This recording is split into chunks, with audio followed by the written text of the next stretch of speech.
Hey everyone, it's Mike from Air Raid Attack Podcast. Let me talk to you for just 1 minute. If you haven't heard about Anchor, it's the easiest way to make a podcast. Let me explain to you in 5 simple steps.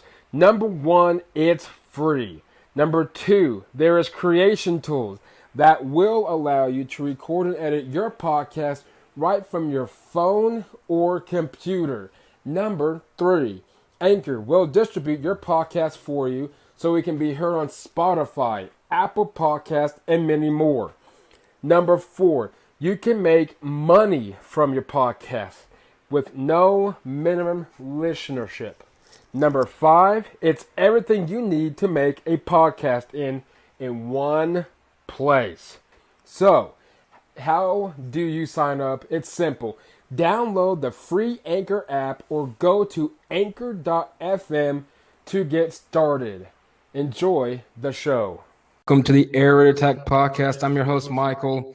And as always, feel free to subscribe to us anywhere you would get your platform from, whether it's iTunes, iHeartRadio, Google, whatever you got, go out there, search Air Raid Attack Podcast. And then, of course, follow us on Twitter at Air Raid _podcast. Follow me on my personal Twitter, On Air with Mike, and that's the best way you can communicate with us throughout the week until we can get some more platforms on the social media site going out there. But for now, that will do.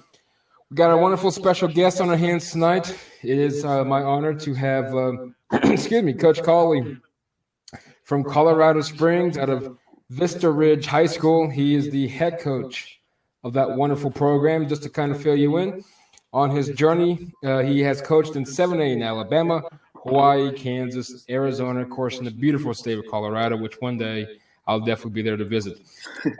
Coach Cauley, welcome to the Air Raid Attack Podcast. It's an honor to have you on the show. I really appreciate that, Michael. It's an honor to be on. I'm excited to talk some football. Yes, sir, and to kind of fill you guys in, we were actually going on this for about at least a good 10 minutes, and we've been having music and, disconnection, so I don't know what's going on, but it was good to laugh at. I still got that tune, though, in my head, though. Right.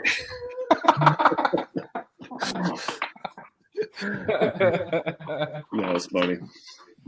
But all righty, we'll get down to business. Of course, last year, actually getting to be able to complete the Air Raid offense, which many may know, especially if you're in Big 12 country, one of the prolific offenses to run, and it's quite honestly one that's a lot of people are going to here as late. But with COVID-19, of course, limiting a lot of things last year, not just for your program, but across the country and across the globe.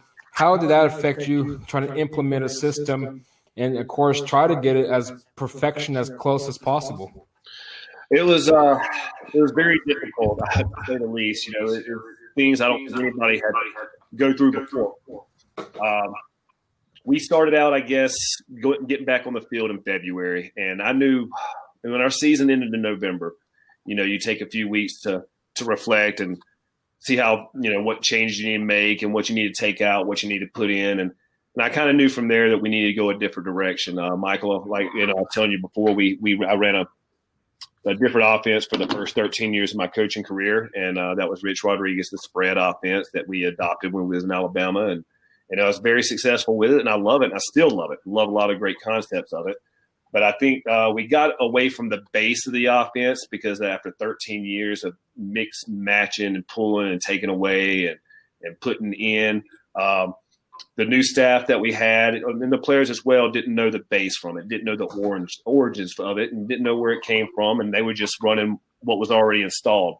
So I went to I had some thoughts, and I had a little bit of introduction to the Air Raid in college, as Dana Holgerson was was a coach over there at Mississippi College where I was going my freshman year. He had just come from Valdosta State with Coach Mummy, and he had played for him over at Iowa Wesleyan, and I guess he knew his greatness there and decided to follow him over there to Valdosta State, which was a great move. And he, I tell you, when I got there to Mississippi College, I was a freshman, and I thought I knew football, but I didn't.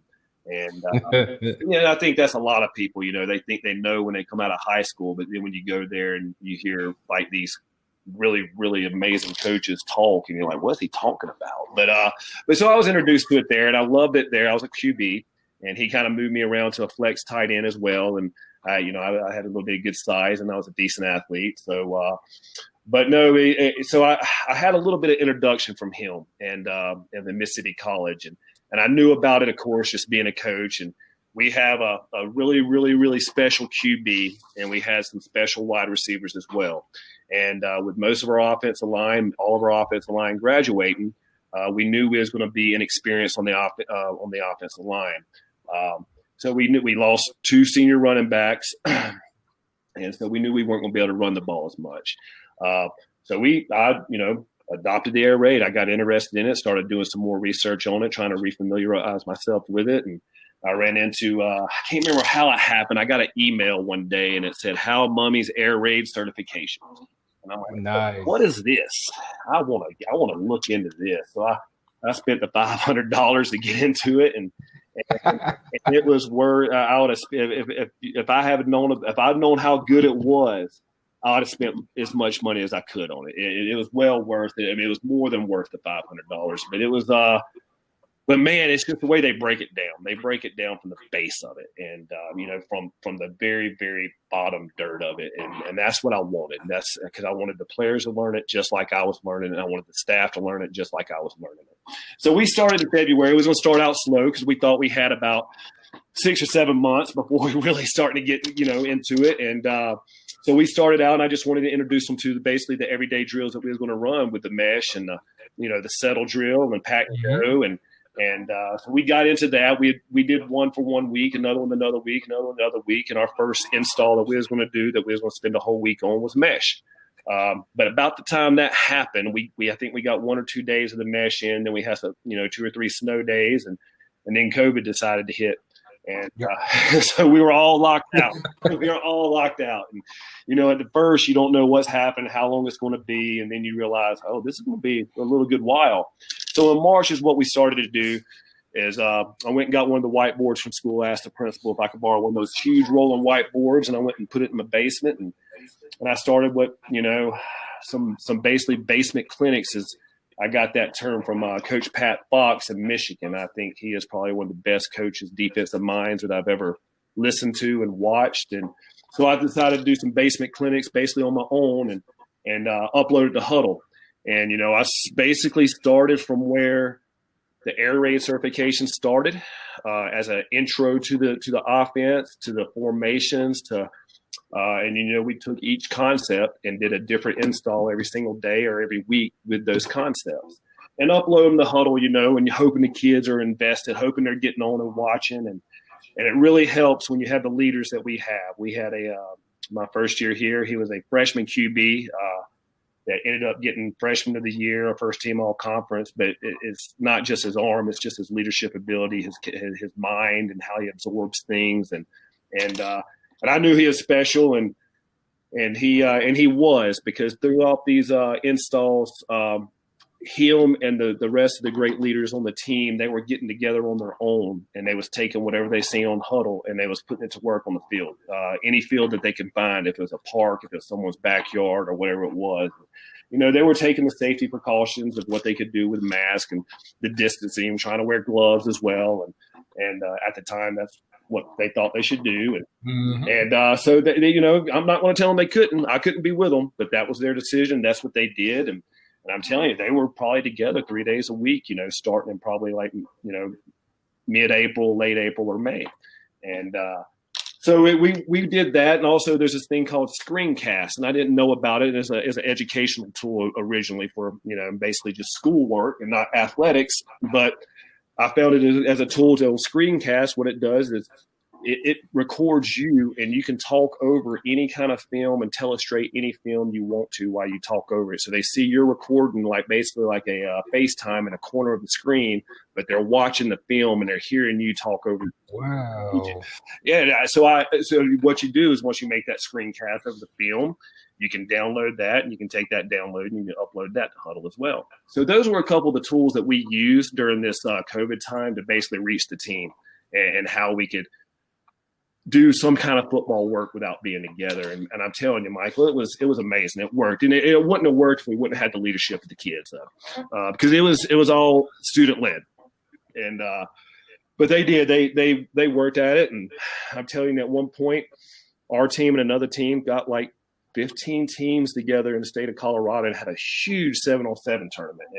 And so they did that work on their own.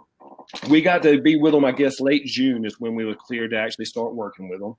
And we did. We just jumped right into it. We weren't able to work out or be in the gym, but we were outside, and we just try to work on a lot of, plyometrics and, conditioning and trying to get our feet back up under us while doing the installs. And I tell you, it was really refreshing when we started how much the kids already had the grasp of the offense. It was amazing. It was unbelievable. I had a few, I guess, coaches that were versed in the air raid that I learned a lot from as well. One, Coach Mackey. Ron Mackey's a big guy with a lot of different offenses, but he's the one as well that got me into the air raid with Hal Mummy. And from him, I heard of George Colthorpe. I might be saying his name wrong. But if any of you guys are interested in getting into the air raid, those are two high school coaches that I recommend following, subscribing, and watching anything they can do. After spending the money on Coach Mummy's air raid, I turned around and spent, whatever I needed to spend to learn whatever I can learn from Coach Colthorpe out of I can't remember if he's in North Carolina. I can't remember where he's at, but he's amazing. So, I try to make it my own, and that's the thing. You can take somebody's offense, and if you try, in my opinion, if you try to do it exactly like them, and if you don't understand it as much, it's just not going to work. So, we don't use blue, we don't use early, we don't use things like that. I kept my same terminology of the Rich Rodriguez system, where we go Rip and Liz and Rio and Leo and Rocco and Loco for our formations, and we kept that, and that was familiar to the kids. Easy for them to learn the formations, and we kept the motions the same as well. But we took 95% of our playbook out and installed the base of the air raid, and we kept it to like 6 or 7 drop back plays. We had 4 quick game. We had 2 RPOs. We had 3 run concepts. And my goal at the beginning of the season, I was like, I want to pass the ball 80% of the time. And that's we kind of exceeded that a little bit. We threw the ball 93% of the time, and that's what we ended up doing. And it's some of the running backs are like, I want to run the ball. I was like, I know you want to run the ball, but we want to throw the ball. Yes, we do. Exactly. They loosen that box up, we will run the ball, but we did. We ended up throwing the ball 93% of the time, and it was. I just credit everything to the technology and to the leadership of the kids of what we were able to accomplish during this time, because we were told in August that when they found out that we weren't going to have a season, they said, well, y'all can't work with the kids anymore. And so it was like early August, they said we couldn't work with them after a month of working with them. And then after Labor Day, they said we could start working with them again after Labor Day. Well, with a big push from a city and monument here, they a movement called Let Colorado Play is what it was called.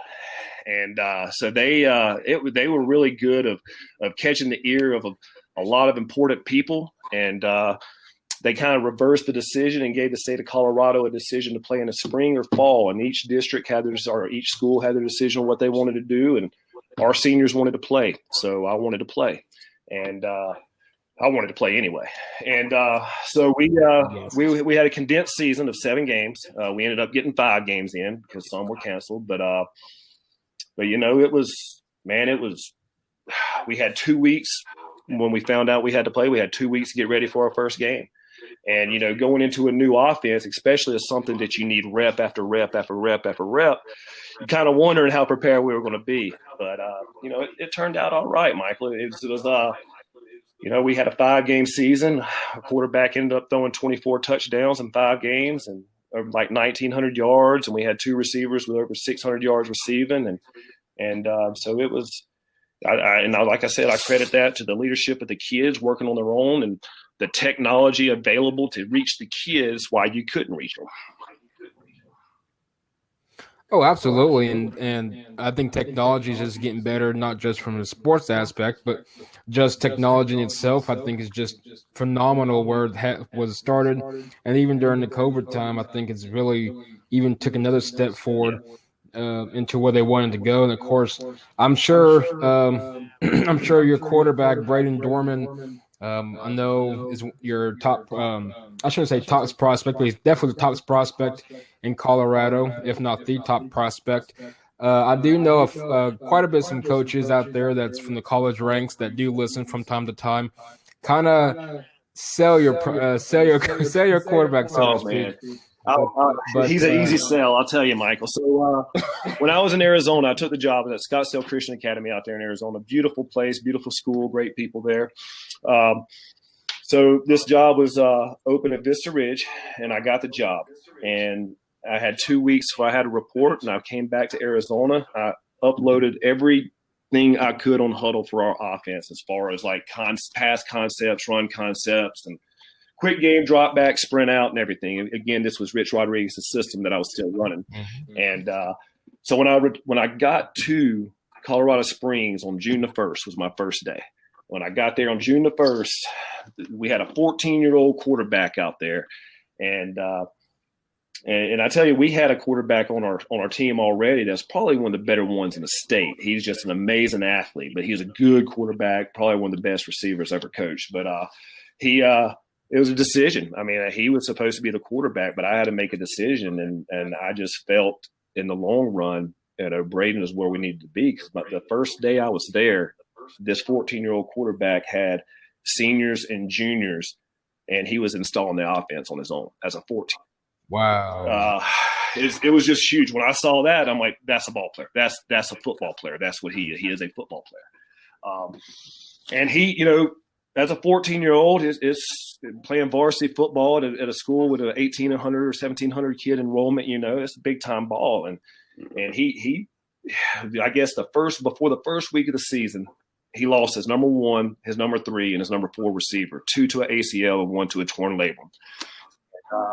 But he still ended up being a freshman of the year, first team all conference, and right before the season, Iowa State was his first offer, and so that carried over, but his work ethic just got better and better. And I'm telling you, this is a 4.0 student with all advanced classes.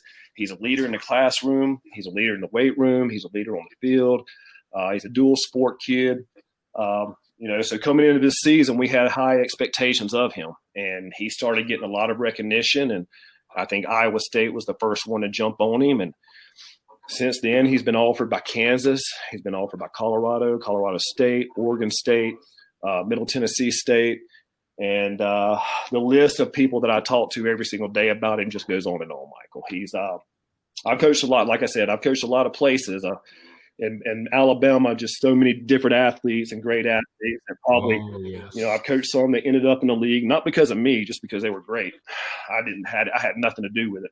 But, even in Hawaii is a pit a gold mine that people don't really know about. They do now, but at the time it wasn't people didn't know the talent that Hawaii had. I was over there and I coached a kid. First year I coached him as a head coach. He broke the all-time Hawaii single game passing record. And, so then I went to Kansas. Again, I coached a kid who broke the all-time Kansas single game passing record. Michael, this game we win. We was playing a lot bigger team, a lot of 2 classifications above us, and this kid came in his first year at quarterback, and he was 42 of 63 with 648 yards. Whoa! That's mad. That was fun. There. That was fun. But, so I've coached some good quarterbacks, and this Braden is probably the best all-around football player I've ever seen, ever coached. And I say ever seen. Now, look, our team, we played against Julio Jones and C.J. Mosley, so those guys were just freaks, and those guys everybody would know. Mm-hmm. But it's different as a quarterback. He's the best quarterback that I've seen personally. As a high school athlete or a high school football player. And I do really believe, I know we're going to see him on Saturdays, but I do really believe he has the stuff that it takes to to see him on Sundays as well. Well, I'll definitely keep an eye because, of course, I enjoy football just in general. Of course, the recruiting process I think is phenomenal of how it takes depth. I know I asked Coach Dreyer probably a good 2-3 months ago now, I'm sure, with how time flies by. But when, let's just throw a name out there, Nick Saban. I could easily get right, but let's just say Nick Saban or even Les Miles at Kansas, Matt Campbell, Iowa State. The list goes on and on. When they come to you, what's the first thing? How do you, in your approach, they ask, hey, let's, little Johnny boy, I'm, just going to throw a name out there. He's, we're interested. How do you approach the college coaches in regards to recruiting? You talking about with any players, or are you talking about with Braden specifically? Anyone. Anyone is, they're going to ask if it's going to be a school like that, they have someone in mind. If you have a school calling you, like, usually you'll get an email with prospects list from most colleges and send those out. Right. But when you have a Campbell, and I guess mainly Joel Gordon at Iowa State that developed the relationship with Dorman. But when you have those guys, I had Michigan State call this week. I got off the phone with LSU today and Northwestern yesterday, and they're asking specifically for Brayton. But when when they're asking, a specific about a player, the first thing I go to is his leadership capabilities or how he is as a teammate. Then I will comment on what type of student he is. And then we get into the football aspects. I first want the guys to know straight up what kind of teammate he is. What the college coaches want to know, is he a good teammate? So they also want to know, is he recruitable? Is he a good is he a good student? And and those two, after that, the football talks start, because it doesn't matter, in my opinion, it doesn't matter about the football stuff if those two first boxes aren't checked off. Yep. So that's how I usually approach it first. And it's easy when you have students like, Braden on our team, and we have a kid named Justice Lalau, and we have a kid named BB, and those kids have great grades. So they're great teammates, they're good kids, and it's very, very easy to promote those players. Oh, absolutely. And excuse me.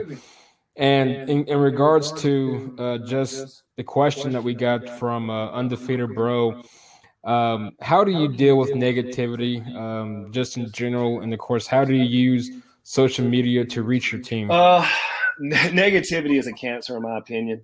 And you just try to get rid of the cancer. And you don't get rid of it right away. I am a type of coach and person in general that wants to give people shots. I don't want to kick anybody off a team and put them on the streets if they're struggling in life. So I'll do my best to try to work with kids, but the negativity is a cancer, and you got to get rid of that cancer. I'm not talking about get rid of the kid, but you got to, try to get to the root of the problem, see if there's something going on with the guy that you may not be able to see behind the eyes. And if there is, sometimes that can be fixed. If you get to know the person, you get to talk to them, and they know that you actually care, and maybe some of that negativity turns into positivity after a few conversations. And then that's, I think the personal level with the kids is really, really important with the negativity. If you can't reach them, you probably can't get that negativity out of them. And it's good to have great staff, because sometimes you come in as a new coach and they, you don't have that immediate connection with them, but someone on your staff does, and you can rely on them. It's like, hey, let's get this kid on the path that we need to get him on, and let's get him on board. Because there is negativity. They're young kids. I say kids, they're young, and they're 16, 17 years old, and a lot of times they're going to think about themselves first. I'm not saying everybody, but a lot of kids do. They're going to think about themselves first, so they need people to, guide them along and try to teach them. That's not the way we do it. And I'm lucky enough to have people on the staff that are great with the kids and that's been around them for a lot longer than I have. So, you try to get to the root of the problem first, because maybe there's something down deep that you don't know what's going on with the kid. But if it's just something where it's just not happening, they usually weed themselves out. And it starts with playing time. My biggest, I don't want to say punishment, but my biggest thing is kids want to play. And if you take their playing time away from them, that's going to get their attention more than anything else. I'm not the type of coach that's going to put a kid on, put them on the line and just make them run and run and run. I do, because they're kids. They're going to be tired, but one, they're probably not going to give 100% during these sprints, or whatever you're trying to do. And then at the end of it, 5 minutes later, they're going to be fine. Not like me out there. If I run 10 gassers, I'm probably going to be down for about 3 days. But these kids, they run, 20 gassers or whatever you have them running, and they're going to play in a pickup game of basketball later. But no, it's that's the negativity thing. It is a cancer, and you got to do something about it. You got to get rid of the cancer, but that's what I'm talking about. You got to get to the root of the problem. Is it something going on with the kid that maybe you can find and deal with and help him? I mean, it's actually helping the kid if you try to get to the root of the problem. But sometimes it's just you do have personalities on the team that it does not lead to a good cohesive program. So sometimes you do have to get rid of that. But like I said, you got to rely on not just yourself, your staff members, the family members, and everybody else to be involved with these kids, because there's a lot going on in their lives, and the kids' lives these days are a lot. I guess they're a lot. They're not as simple as our lives were. I remember when I was in high school, I didn't even have a pager at the time, and these kids have something in their hand 24 hours a day, and they're expecting this, and it's like, I want it now, and I want so it's a different time that we live in, and I try to remember that sometimes, but I'm stubborn, I forget, but it's a lot difficult times, in my opinion, now for young men. It was easy for me. It was, I grew up in a rural town right outside of Mobile, and it was nothing but sports. I was a 3-sport athlete. I'd go to school, practice, come home, go to sleep, same thing every day. I'd be lucky if we had 3 stations on our television. But now they have everything in front of them, so you got to try to make it as pleasant as possible where you're at, where they'll want to be there. As far as reaching out to the kids with technology, we do have a Twitter page. We do have a Facebook page. We use the Facebook page more for the parents if they have questions, and I let the team mom run that. The Twitter page, I don't reach out to the kids on social media. Our school district tries to tell us not to follow our kids on social media and things of that nature. And so I don't talk to them directly through social media. No, I will promote them with highlight films, with scholarship offers, with, camps they may be going to or awards they may be getting. We definitely, acknowledge them through social media in that way. But the way we connect through them, we have a Team Snap. Anytime, we need to get something through them, we use Team Snap. And we also, Huddle's a big tool. I mean, you use Huddle message, and like I said, every single one of them have a cell phone. Every single one of them get that message right away. So we use Huddle and Team Snap to the connection, or how to converse. And we also have email blasts as well. But our social media, we usually use that for nothing but positive recognition and acknowledgement. Absolutely, and of course, I'm sure. Hopefully, you haven't, but I'll ask you anyway. Have you dealt with any crazy parents that kind of either verbally attacked you or wanted to punch you in the face or what have you, because they're, they assume that they're 5-star kids not playing and not getting enough playing time? Have you ever dealt with that yet? Yes. I remember it was after the first game of the season, and we won pretty well, and our starters didn't come out the second half, and I think we ended up putting 66, 70 on the board, and we didn't score the second half either. That was all in the first half. But so what you're saying is there was no mercy rule back then either. The second half was a run clock, but it was it was our team. We played well, but the AD asked me, it's like, man, how do you keep all of them happy? How do with dispersing the ball? How do you got so many athletes? How do you keep them happy? I'm like, Coach, it was just the first game. like everybody's happy when you're winning. It's like, but and it is. It's some some parents won't this or they want that, or some kids, they want this, they want that. And ultimately what you're trying to do is you're just trying to win ball games, and you're not just trying to get it in one person's hand. You're not just trying to, not let one kid play, but when it comes down to, you're trying to win games. And I told a parent once is, look, Braden feels comfortable with this person, and he's going to, that's the safety blanket. That is his safety blanket. That's where he's going to go. And, and I don't blame him as quarterback. I look for my safety blanket too. And, it's, you get it.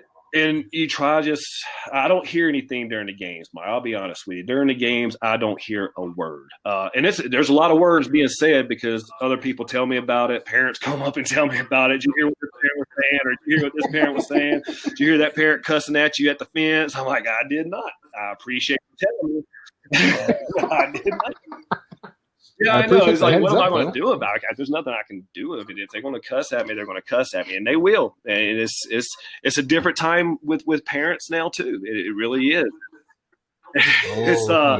But at the end of the day, you just can't worry about it because you're there for the kids. Those kids play for you. The parents don't play for you.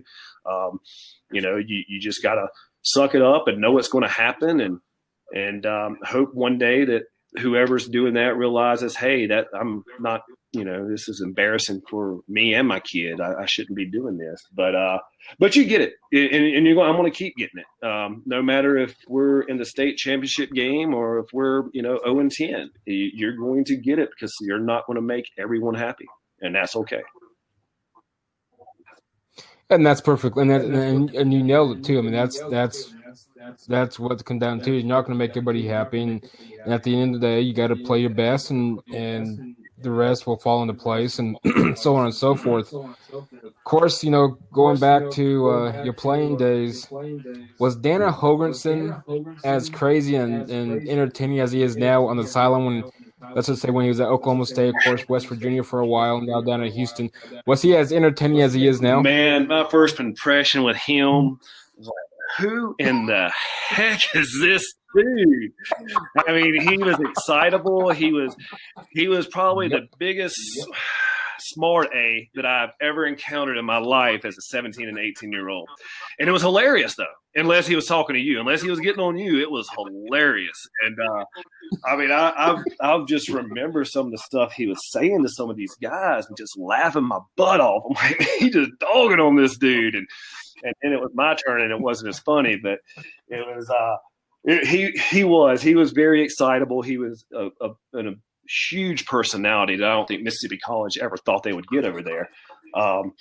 It was crazy because we had another backup quarterback named Shannon Dawson was on our team, and he knew, and Shannon Dawson knew right away the brilliance and the genius of Dana Holgorsen. He left Mississippi College when Dana left and took his other job, and I can't remember exactly what school it was when he went to when he left Mississippi College, but Shannon knew if he ride that coattail, or if he learned as much as he could from him, it would take him places. And you look at Shannon Dawson now; he's been an OC at Kentucky, Southern Miss. Now he's over there at Houston with Dana. I think I can't remember if he was at West Virginia with him for a minute or not, but he learned a lot from him. He saw the genius in him early, and he, whenever Dana left, he's like, you know what, I want to keep learning from him, and he did, and look where he's at today.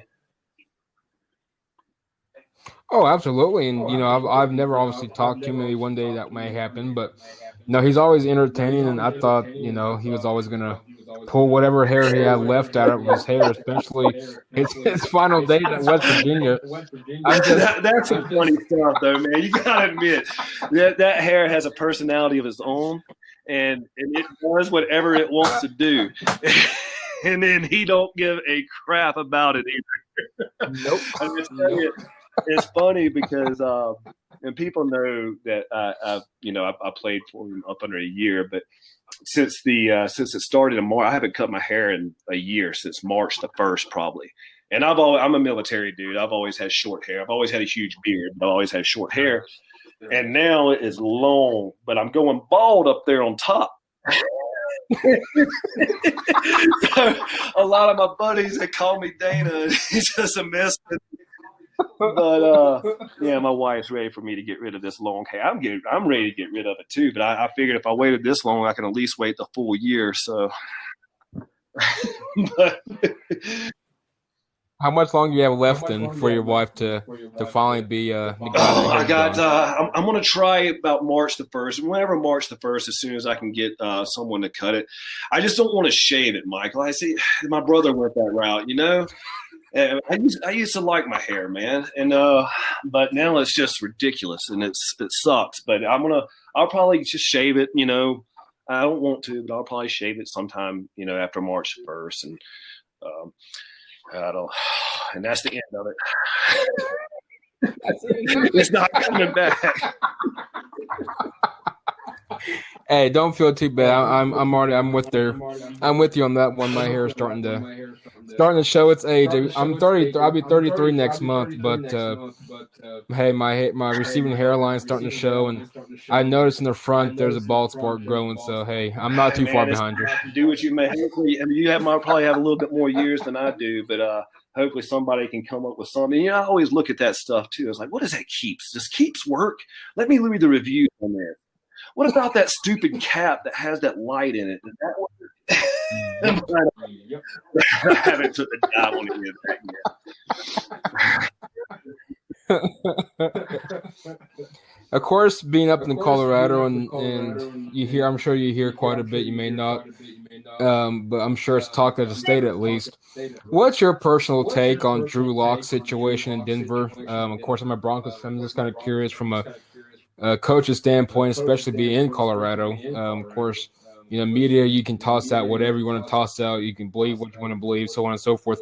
But anyway, but getting to Drew Lock, do you really, from my aspect, I know a lot of people ask me, what's your personal take? I know a few people are trading, you know, so to speak, mock trades to me, like, would you take this? And my thing is, Drew Lock hasn't really shown us anything. He's shown us his flashes, of course, his bad games. He still hasn't been through a complete full season. Of course, last year losing practically the entire offense due to injuries in one way or form or fashion. But what's your thoughts on Drew Lock? And do you see Denver maybe drafting, let's just say, Trey Lance from North Dakota State potentially, or the Wilson kid out of BYU, or hopefully, as much as I like Deshaun Watson, hopefully not going that route just because of the sell the farm aspect. But what do you think Denver's going to be looking for this year? If I wish I was smart enough to make those decisions, and that's why I don't get paid a lot of money, because I'm not. But you know, those people over there in the Denver organization know a lot more than I do, and especially what they want to do. But me as a fan, and of course, everybody has their own opinion. I'm not 100% against Drew Lock, like some of the other guys are. I think he does have stuff to offer. I think it was not really good that it was awful that he had to go through a season like he did, because I think he could have used a complete off season. He could have benefited greatly from a preseason. I think he has a lot of tools that can be used that we haven't seen yet, or like you said, we see flashes of it, but you want to see more instead of the inconsistency.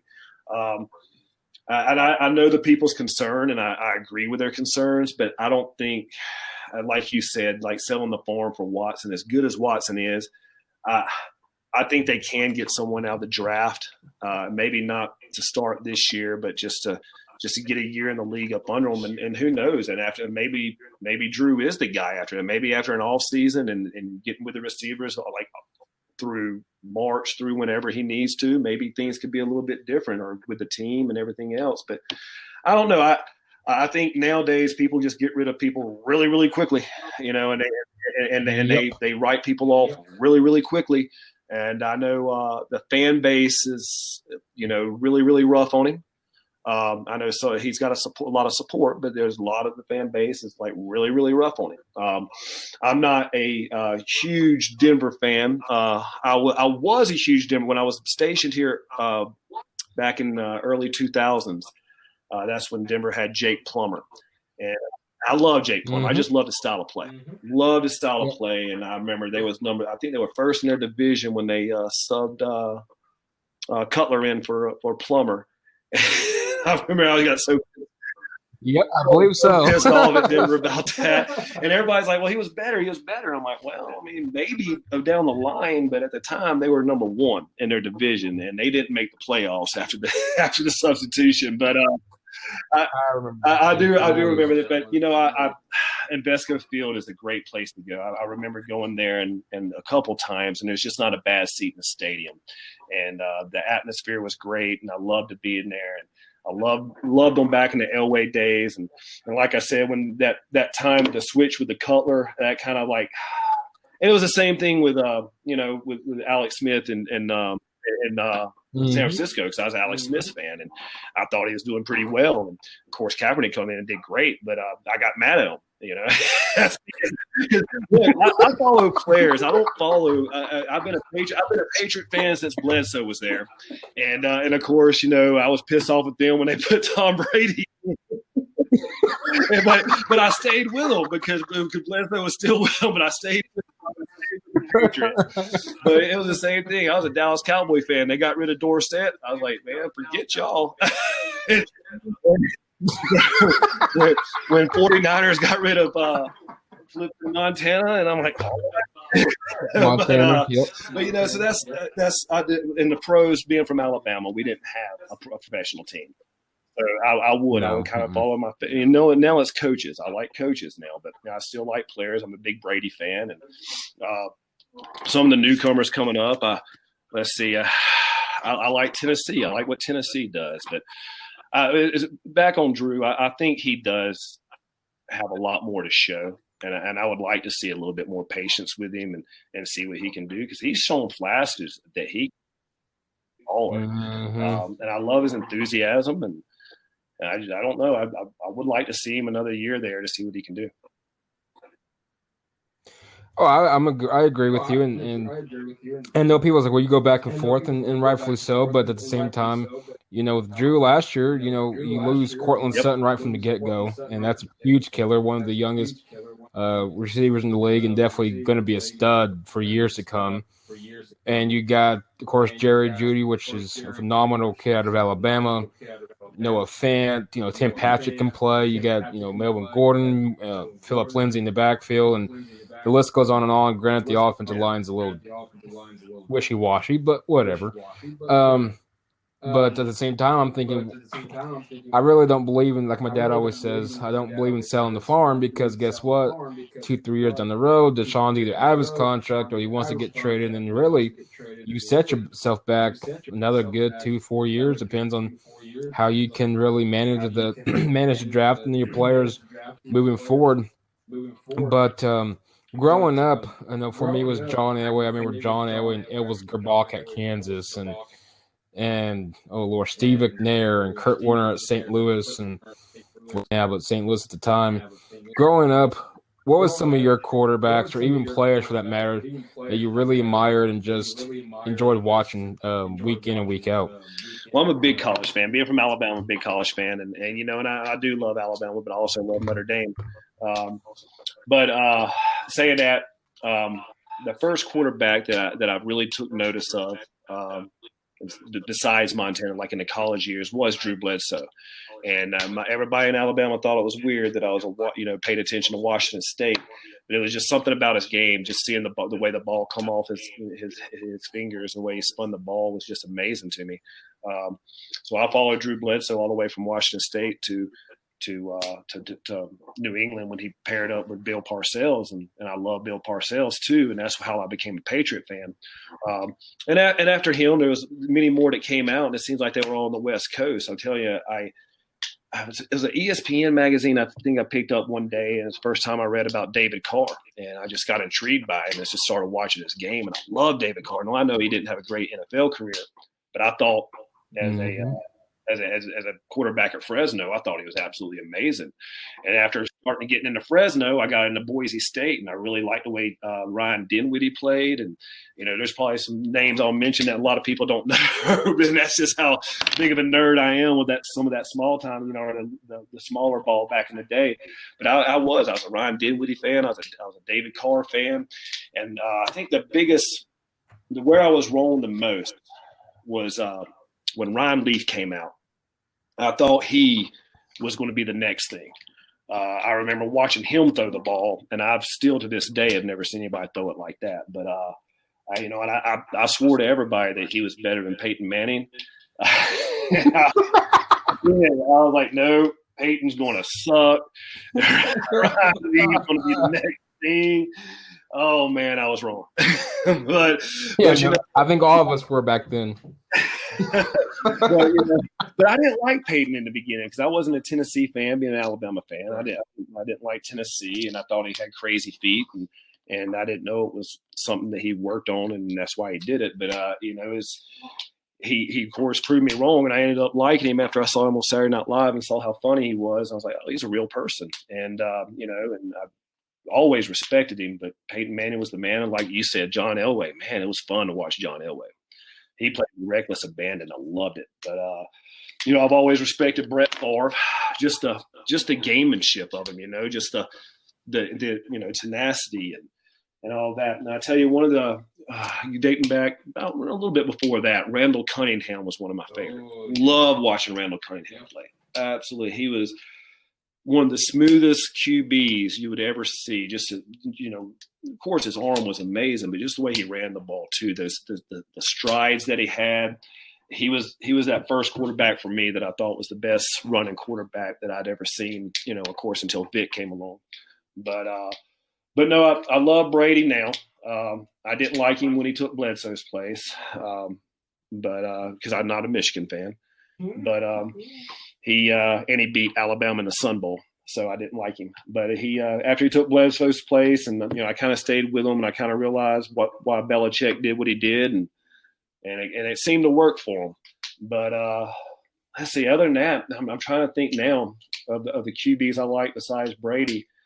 I respected Breeze. I wasn't a huge fan of Breeze, but of course you got to respect Drew Brees. Oh man, I don't know. Montana was my favorite before Bledsoe, though. That was my first favorite quarterback was Montana, and I just loved his game, loved the way he played, loved the way he was always calm and composed, and it seemed like he never got rattled. And but I was so young then, I just didn't know so much about the game. But no, I am a quarterback pro. I do follow a lot of quarterbacks and coaches, but I think what Brady has done. Oh man. I can't even put it into words. And a lot of people, they'll call him a system quarterback, and I really never thought he was a system quarterback. I think he wasn't a system, but I think he was the system. But, look at him, what he did to Tampa Bay. I don't agree with that. He could be biased, but, look, if you can't at least – this is my opinion. If you can't look at what he's done in this career, in this unbelievable career – I don't care if you hate the Patriots, if you hate the Buccaneers, if you don't even like him. If you can't appreciate or respect or acknowledge that he's one of the greatest to ever put on a uniform, you're not being honest with yourself. Well, no, absolutely. But there's still some haters out there that think he's awful and think he's lucky or think he's cheating. And that's the thing. I get so sick of that whole cheating thing. It's like, oh, they're cheating for the Brady again. I'm like, what? There's not an official out there that cheats for any team out there. I really believe that. I don't think there's anybody that gets any more fair chance of their calls than any other team. I think it's, it may seem that way sometimes, but it's not like nobody. I think the Deflategate was a hoax. Yep. I'm not saying Spygate was a hoax. I'm saying Deflategate was a hoax. But and because that stuff happens. If you don't know that, I'm not saying that the ball's lost all that the pressure, to the flight, but it does. If you go from one atmosphere to another pressure atmosphere, you're going to lose some pounds of pressure. I'm not saying what they did. That was the total cause of it, but I just don't think all. Even the Colts guy who called the interception at the end of the first half. I mean, he said, no, I didn't say anything to anybody about the balls being deflated. I didn't. That's what they originally said, that the person who got, I can't remember who it was, that got the interception, he came off and said that, that he told us to check the balls. He's, I never said that. Then they went out there the second half after they corrected the problem or whatever, and they beat the crap out of the Colts. So it was definitely not the pressure of the ball that was helping to win games. And I just think there's so many people that hate and hate and hate. They want to say whatever they want to say, but I think Tom Brady is the best NFL football player to ever strap on cleats, helmet, shoulder pad, or anything.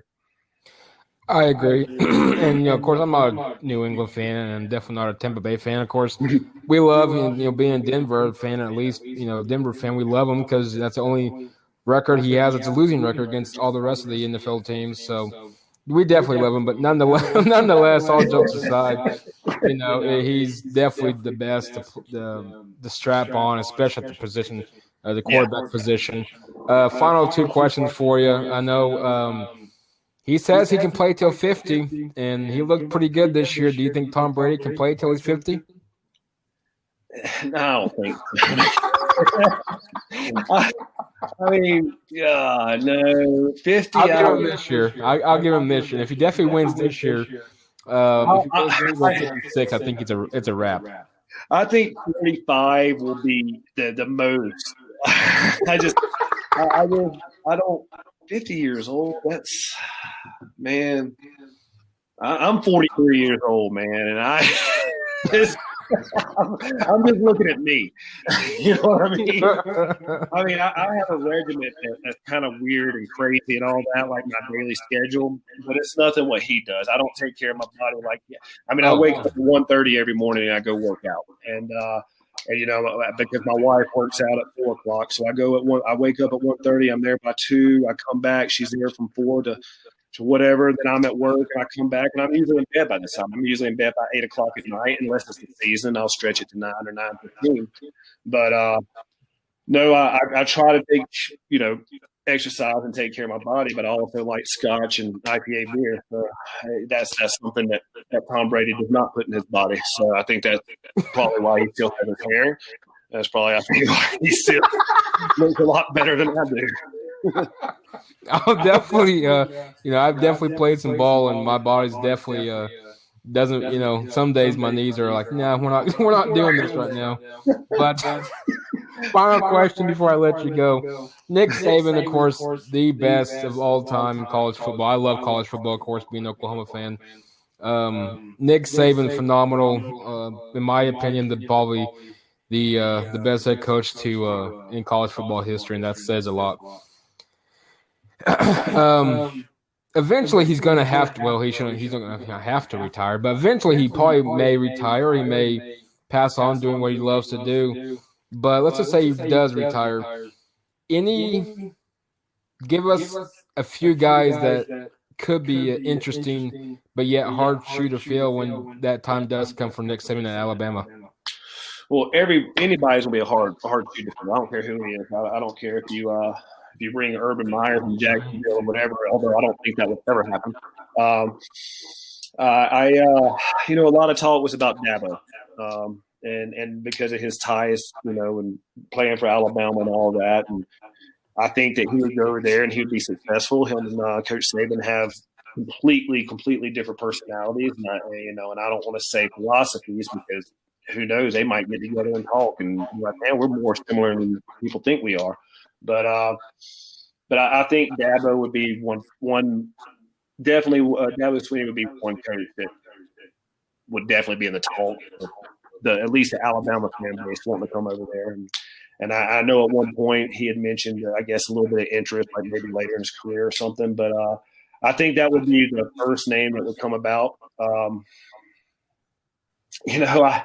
I don't think a lot of the Alabama fans wouldn't like it if Kiffin came back over, but I think Kiffin's a hell of a coach, man. Yes. I really do. No, that would be crazy. Somebody with that type of personality being at Alabama, they've never seen anything like that before. Yeah, as a head coach, of course, he was there before. But, when he was there before, the fans gave him fits. They're talking about run. That was the whole thing with the T-shirts, run the damn ball and all that kind of stuff. And And I'm like, well, do y'all not realize he's stretching the field horizontally? Because in the fourth quarter, he's going to gash from north and south with Mark Ingram and all those cats. Y'all not see what he's doing? He's winning. Do y'all not see this? And, they're like, run the ball. And I'm like, y'all weren't saying that this year with Mac Wilson. But anyway. But no, I would like to – I do like Lane Kiffin a lot. I do like Campbell at Iowa State. That dude's I think he's a hot commodity. I'm glad to see Iowa State sign him. I think it's another 8 years or some contract like that, 6-8 years, something down the road. But that was phenomenal extension because that dude was hot commodity. Yep, I love Matt Campbell up there in Iowa State. So do I. That's one, being an Alabama fan, that that I would like to see. I think would be an interesting fit, and I wouldn't mind seeing that. And there's so many great coaches out there. As much as I like Mike Leach, I just don't think that Alabama can take the Pirate as it is. But I think they would go crazy with all that throwing. But I definitely would like to see it. I love Leach. I love what he does. But there's some interesting coaches around. I want to see what I don't know. I'm trying to think. I mean, you think of somebody like Lincoln Riley, and you're like, did he ever leave Oklahoma? I mean, I know wherever he goes, regardless if it's the NFL, because you always hear the NFL talk, but the NFL or regardless, maybe Alabama or a Clemson, if Dabo happens to leave or some sort like that, I'm sure whoever it may be going to pay him some money, but he's another hot commodity. I think he's like 33, 34 now, I think. Yep. So he's still young, and he's got years ahead of him. So I'm sure he'd probably be another name, just along with Dabo, down the road if Nick Saban happened to retire and those names come about.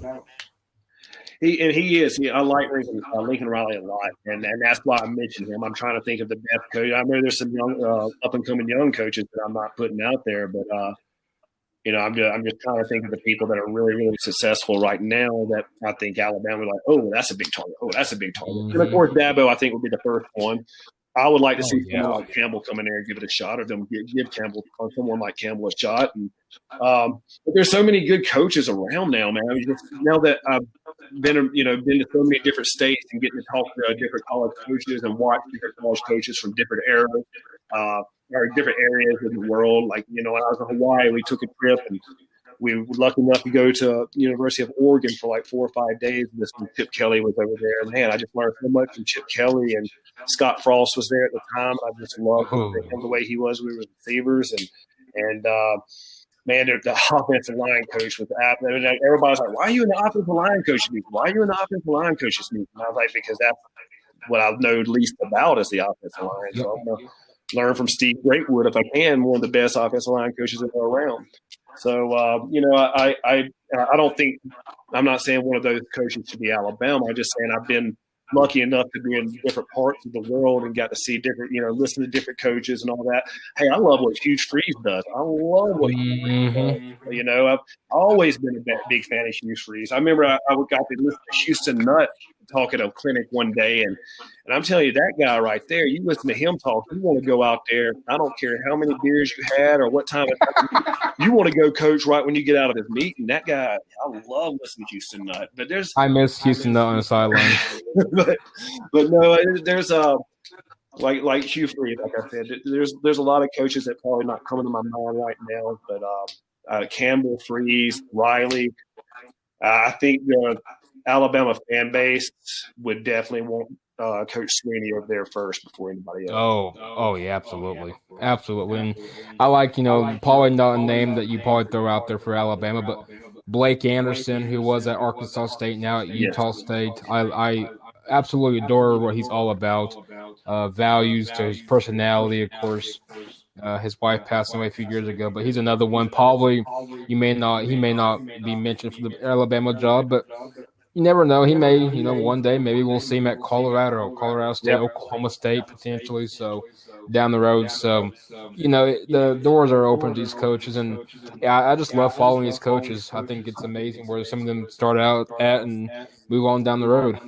Well, there are you get to see them more too because of all the technology that's out, and like PJ Fleck, I like the impact that he makes wherever he goes is amazing, and he's another guy that people's going to look at and say, man, he's dynamite. Coach Fitzgerald over there at Northwestern.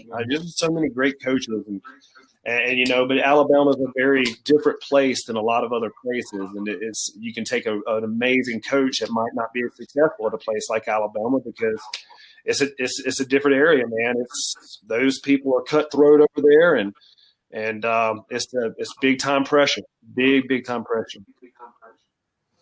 Absolutely, and I look forward to. I know we got some spring ball in regards to high school practices and some colleges. FCF I know is kicking underway, and some NAIA ball, and I believe D2. Not for sure exactly. I know UCO up here in Edmond, they're D2, but I'm not for sure if they're playing spring ball or not. But we got some football, regardless of anybody's taste. But Coach, I know it's getting late for you back there, and all that good stuff in Colorado. And I trust you one thing. I will be up in your neck of the woods, hopefully sooner than later. But when I do pass through Colorado Springs, I'll definitely hit you up. Well, you do that, man. My wife, she's a chef.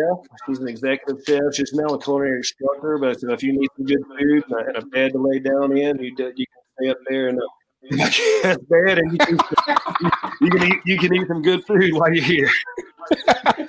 Hey, trust me, nothing wrong with good food. I can attest to that one. Well, Michael, hey, I appreciate it, man. I always love talking football, and you come through here in Colorado, give me a shout. We'll hook up. Hey, most definitely, Coach, and it's always you're more than welcome to come on. Just shoot me a message. I'll get you on, and I promise you, hopefully next time we don't have music in our ears. Sounds good. Hey, man, you have a good night. Good evening. Thanks a lot. You as well, Coach. Take care. All right, bye-bye. Coach Cauley from the head coach of the Vista Ridge High School in Colorado Springs. Before we end the show, Q&A session. Of course, a few questions come about through the Twitter. First one, Clyde Butler at Clyde Diesel 444 says, how can the Broncos retain Vaughn at the same time at hedging against a possible suspension, or is he a cap casualty in 2021?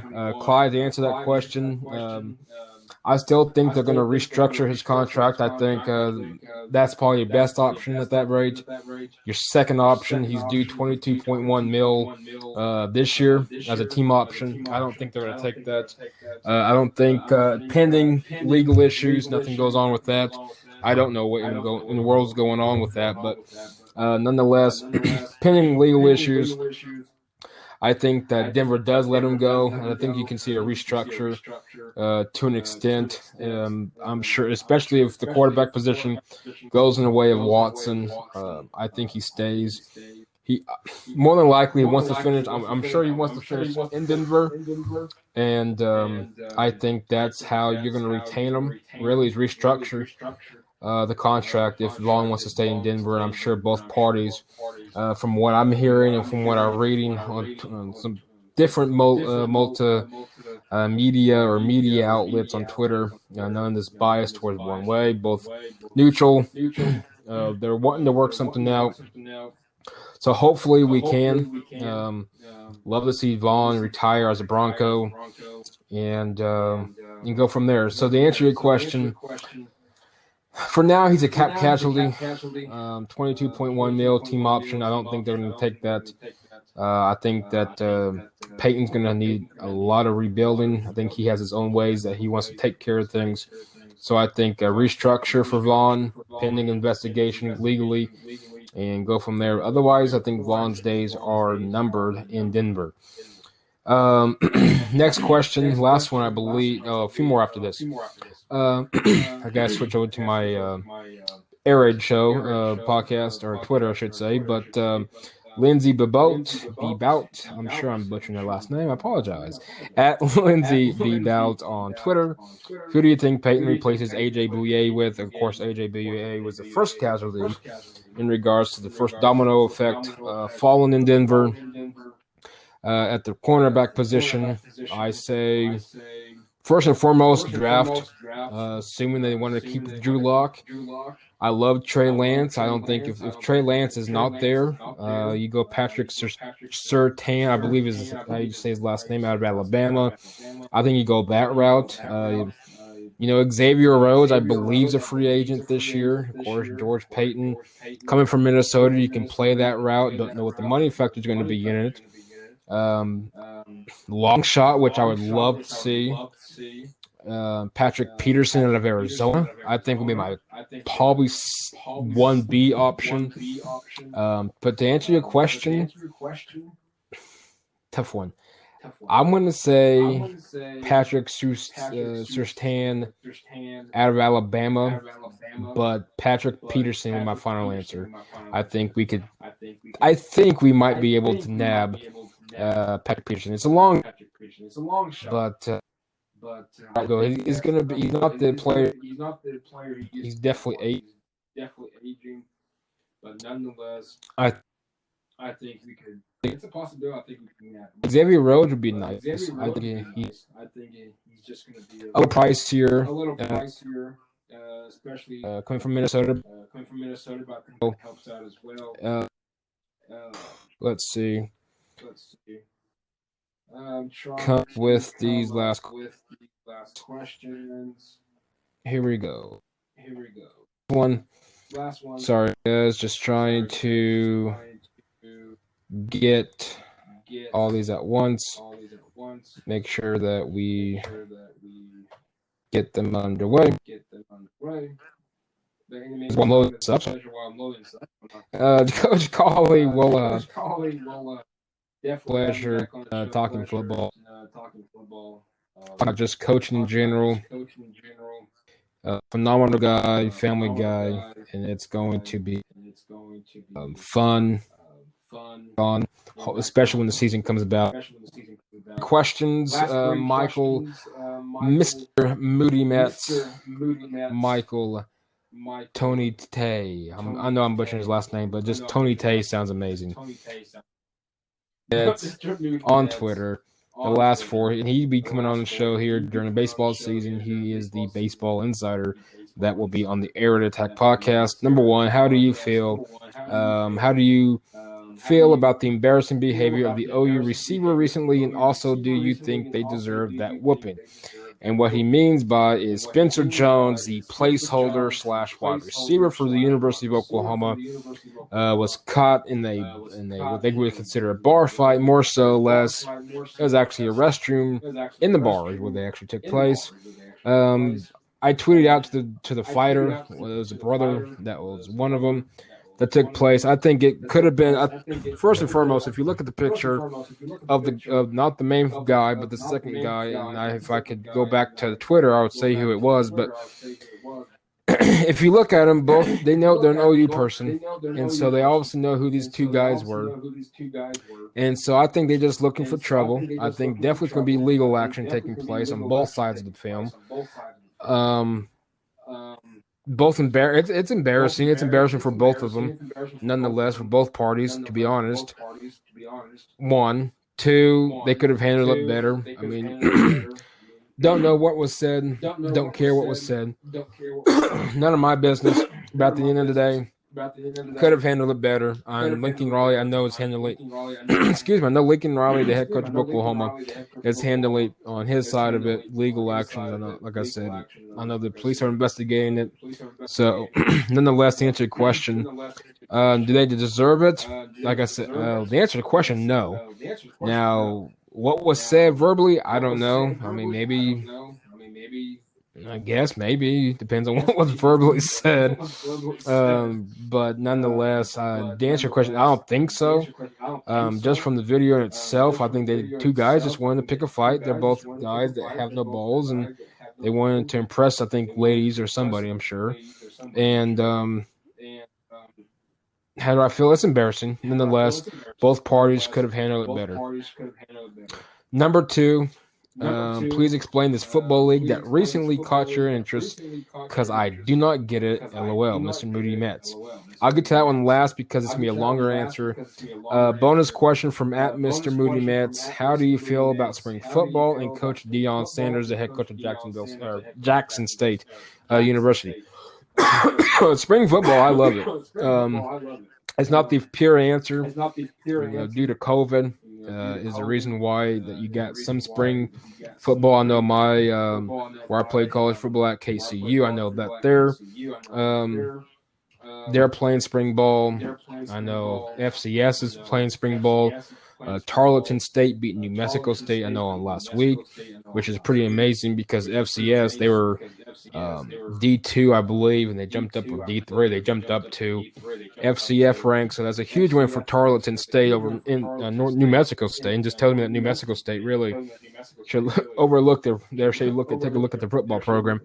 But I love it. Baseball, of course, come around the corner, but from a football guru, I just absolutely love football. I love it. I still want to see spring football in America from a semi or a professional league standpoint. But college football in spring, I'll take it. It's not the long-term answer, of course, because they're trying to get in the 2020 season. But nonetheless, I enjoy it. Coach Deion Sanders, I think, will do a phenomenal job at Jackson State. I think it's a great fit. Deion Sanders, I think I like him as a player, and I think he'll do well. Just from a standpoint of getting the players coming in, teaching them about life, and sending them on their way. Once they get their degree, I think that's the main focus there. I bet he can recruit, though. I think you'll see a few 5-stars go down to Deion. Definitely in the next few years. I know they got one. I think he was a corner 5-star this past recruiting season. Last but not least, as I mentioned, please explain the football league that recently caught your interest because he does not get it. What he's talking about, controlled football, the FCF. It's on. If you don't know about it, it's a phenomenal league. I like it. I am the co-owner of the FCF Zappers, and it's a phenomenal league. First and foremost, it's on Twitch. It's a 7-on-7 football league. It's a weekly draft on Wednesdays, which is practically like a fantasy draft. You got your players, your quarterback, your receivers, and your running backs. You got your offensive line, which usually you don't see in leagues, at least not in my leagues. But you got the offensive lineman, which is / tight end. They play 2 games. They draft those. On the defensive side, it's exactly like fantasy football. Defensive players get picked together as a group for that specific team. There is no kicking in the FCF. The fans can, if you can register, download the app, FCF app, register your favorite team, and during the game of your favorite team, you can actually become the offensive coordinator. How that means is you pick a play, the fans vote. The winning play, I should say, is immediately called down to the players in their helmets, and they run it. It's a fan-controlled league. For example, this week, the fans voted on what's the championship trophy look like, what should the championship game name should be, so on and so forth. It's amazing. I like it.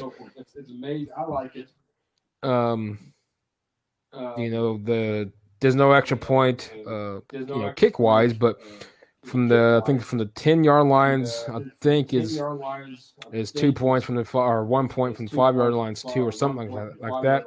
The extra point attempt, nonetheless, 1.2 points. You put the ball on the kind of like a table or a chair type thing. The quarterback, and it's a one-on-one drill between the corner, safety, and then the receiver / running back, however they want to man up. That's the extra point, 2-point conversion type. You have 2 halves, first half, second half, 20 minutes, and you run with it. It's 7-on-7. If you're watching arena football, it's arena football.